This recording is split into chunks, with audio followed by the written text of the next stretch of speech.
how to remove the engine from the vehicle. Technician A says, well, you gotta use the shock rag to protect the vehicle.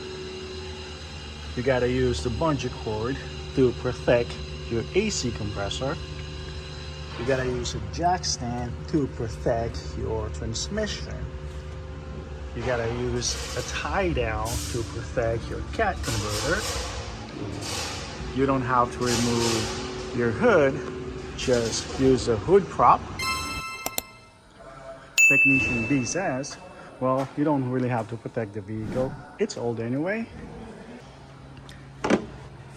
And yeah, the AC compressor is just fine. You don't need a jack stand to protect your transmission. Nah, this one's not gonna go anywhere. And by the way, you gotta remove the hood, so you got a lot more room to work on. So, whose technician is correct, guys? Comment down below.